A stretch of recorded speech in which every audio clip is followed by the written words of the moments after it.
I keep saying this is the last time, but this one may well be. I've tried 10 times now to get a decent video. I'm having an off day. So I'm going to go back to the old standby favorites. Walking in and out of the screen is Min. Behind Min is Shirley. She'll show up. She'll be wearing blue. Min's wearing yellow. And you can see them build a bamboo fence. It's made out of bamboo that we cut down, or the ladies cut down, split, and got the pieces just the right length to build this fence. This fence will go around our new tomato patch, about a dozen plants, but we want to keep Rusty, our Doberman, out of the plant area because he'll eat them, dig them up, ruin it. That's what Dobermans do. So we find a way to do it, and this fence is the way. They're going to put a gate in it because the plants are going right beside the upper fish pond. And if they don't put a gate in it that's big enough for my scooter, I'm going to get mad at them because I won't be able to go in and sit down. So they're doing what needs to be done there. But we're going green in our own way. We're reusing, recycling. It is the way it should happen. Now, today is a remarkable day because today is the day after our 29th, Ira and my 29th wedding anniversary, which proclaims my luck and her stubbornness. It also, when I think about it, our marriage and this garden work the same way. We look at what works intentionally. We look. This is something we do with full foresight. We look for things that work and we find how to make them do better and we keep them. And we find things that don't work, and if they can't be fixed, we get rid of them. Works well in a marriage, works well in a garden. At least for us it does. But as with everything in life, one size does not fit all. That's crucial to remember, folks, because what you do to make this world better is going to be much different than what Milady and I do, because we're different people in different places with different needs. I don't say greeds, I say needs. But we all got to come together and do our bit, because we can't leave it to the bureaucrats and the technocrats. They're the people, and this is, oh look, I've got an enemy for you to hate. No, this isn't about hating. This is about historic reality. After World War II, in North America, the only, well, I'll say almost the only, but certainly the only industrialized area on the planet Earth that was left untouched from World War II. Europe, Russia, Japan, China, Britain, all the industrial nations, Italy, France, all of them got bombed almost back to the Stone Age. People talk about war crimes in the Ukraine war. Well, go to the web and search Dresden, D-R-E-S-D-E-N.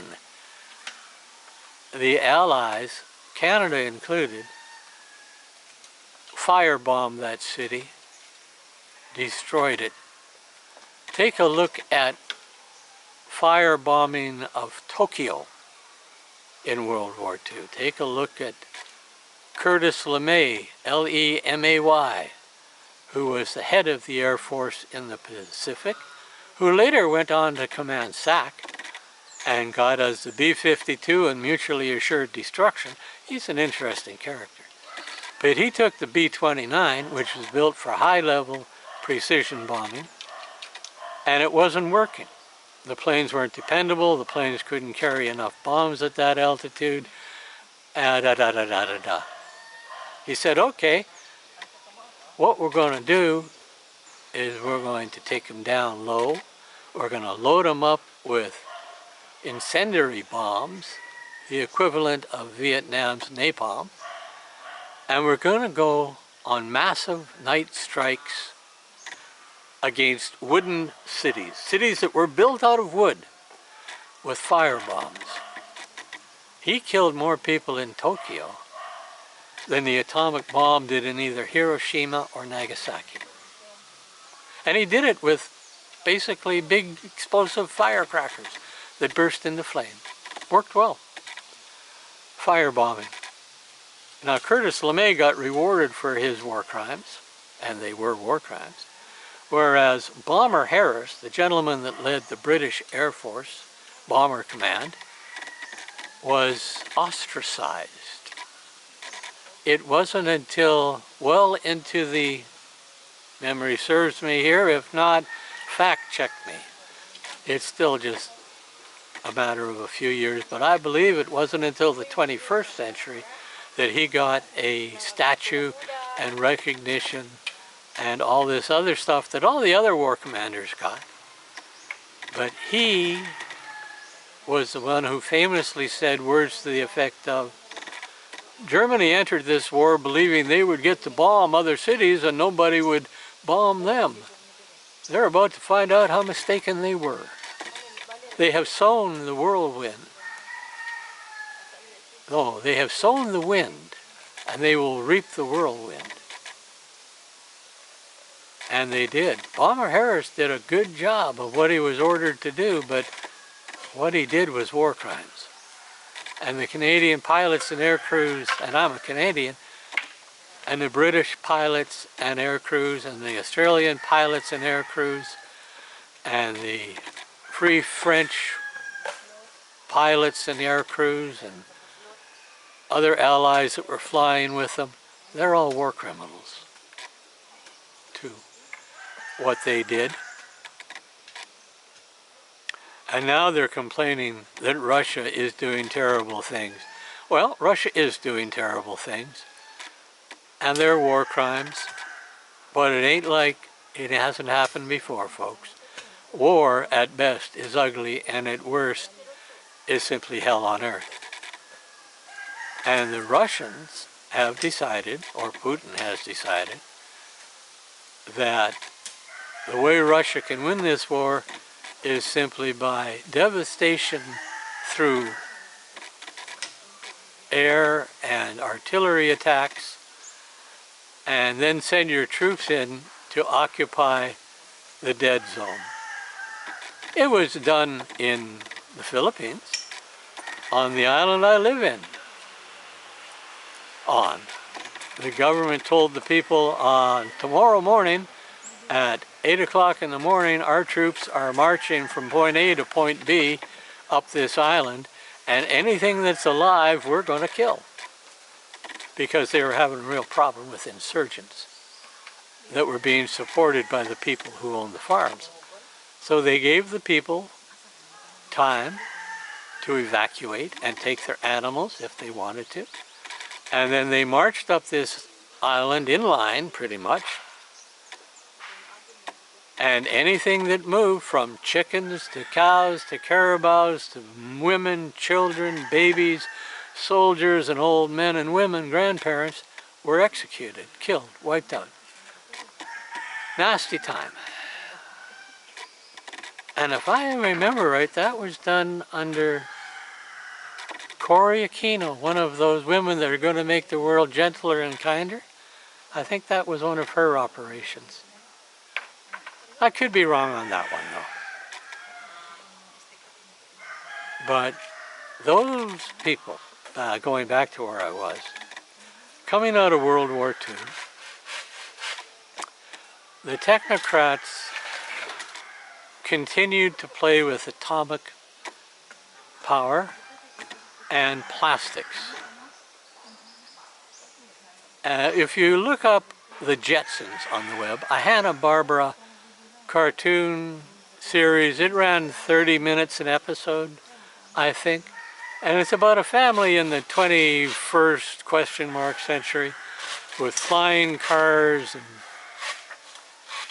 lots of plastic and lots of technology and atomic power, and the world was paradise. Except for the Jetsons' boss, who was a little crazy. But the bureaucrats and technocrats sold North America this belief. Atomic energy for everything. They even made an atomic-powered bomber, the U.S. Air Force. That didn't work so well. They had a little problem with the pilot and aircrew not being able to reproduce because their genes had gotten damaged. And there was always a question of what happens when this bomber gets shot out of the sky over your own land. Is it an automatic atomic bomb? And Fukushima, is that the right name for the Japanese town where the tsunami wiped out that atomic power plant? And in Europe, I believe Germany has gotten rid of most of their atomic energy, replaced it with natural gas, and of course now it's a 21st century resource war. Russia has cut off the natural gas supply, and Germany's back to using coal oil and oil-fired power plants, so they don't get cold this winter. Technology isn't really the solution, folks. The solution is incredibly simple and incredibly impossible. And I say impossible because in all of the recorded years of history and religion, and we're going back 6,000 years, give or take a year, maybe more, all of the great faiths have come to one realization, and not so great, I might add. The problem is greed. And that hasn't changed in all the time. That's why Buddha, Jesus, Krishna, Muhammad, the Archangel Gabriel, Vishnu, and all of the other gods and goddesses are still relevant. We've got the same problems, and they're all based on greed. We got to find a way to get rid of greed. Now, if we can't get rid of greed, and here's how bad the greed is. Our world produces enough calories every year with mechanized farming to ensure that no child goes to bed hungry, no child's growth is stunted, no child's brain is destroyed due to hunger. We've got it, folks. We can do it. It's in the books. It's there. But what has happened is that those who have the power, those who control the growing in the mechanized farms, the big farms, those who control the transportation, those who control the trade routes, those who control the tariffs, all those people have decided their greed supersedes the need of the people. So those countries and people who have lots get more. And by the way, that's biblical. And God will give to those who have, will give more, and to those who have less will take away even what they have. And people say, that's terrible. And it is terrible, but it's reality. It's how it works. Does God do it? I'm not so sure about that. But it certainly works that way on the earth. So, if we can't get them, and they're not our enemy, if you were in their position, you'd be doing the same thing. Very few of us willingly give up what we have.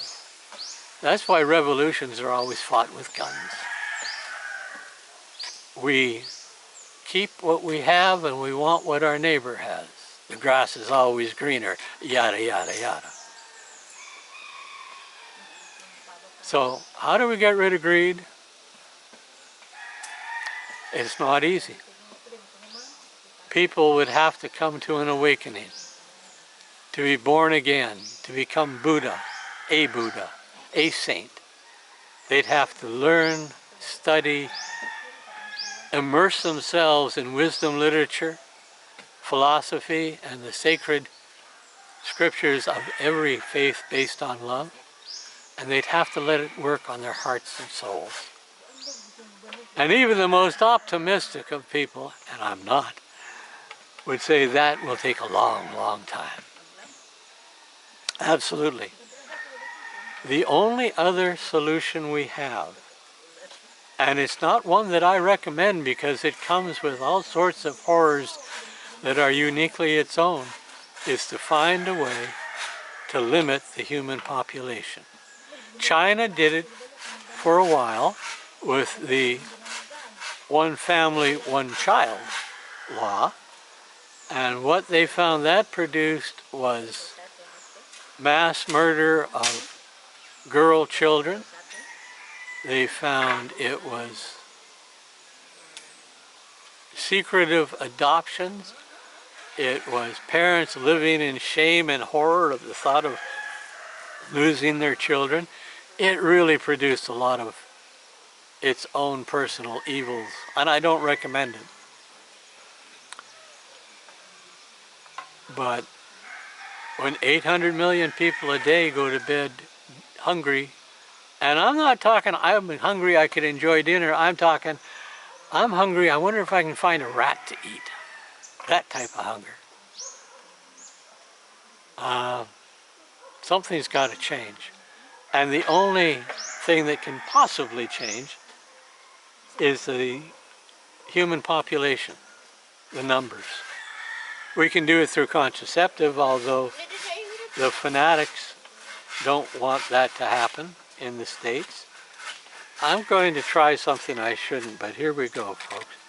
I'm bringing this around and around and around, and if it will focus in, I don't know if it will. I'll bring it up. Okay. There. In focus. Or as close to focus as I'm going to get. That is a red velvet winged butterfly. Or dragonfly. It's resting right now. You can see its wings. It's about a meter away, so there's not going to be any great detail. But it's there. It's resting on the natural bamboo fence that has got natural flowers and vines, in this case passion fruit vine mostly, and the dragonfly loves it, just sitting in the sun.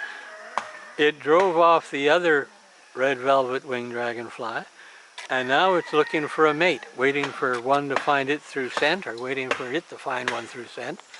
But that's what it's sitting there for. This is the natural way. This is our way of green. We leave a certain amount of wild in our yard, folks. I'm going to darken this. Oh, there he goes. Flew away, coming back. They're working on each other. Okay, they're gone. I'm going to swing this slowly back, because that's what I do. And if I bring it down right about there. Oh, there. Okay. Ah, there's our ever-present, I'm going to help you dig holes, Doberman. Yeah, oh, hello, Rusty. Here he comes. He wants to say hi.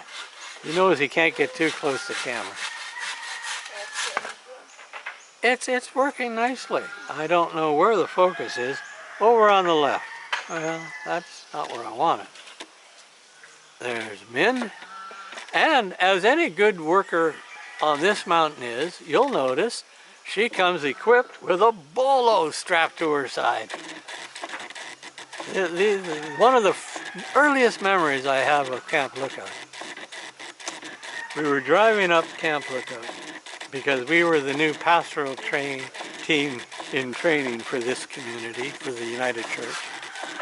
And it was Sunday, and this really pretty young Filipino lady was going to church, all dressed up, looking good. And on her side, she still had her bowl. You never know when you're going to run into a snake or two-legged or no-legged type. And she was going to church with her bowl. She wanted to go take it off just because she was going to church. Oh, that's going to get people sick. That's so bizarrely focusing in and out. Ah, there's our Doberman. All right, we got a nice shot. Oh, this is 20 minutes. Okay. The dog's in the background, the plants are in the foreground. I've ranted enough for today. Here we go, folks. Bye-bye.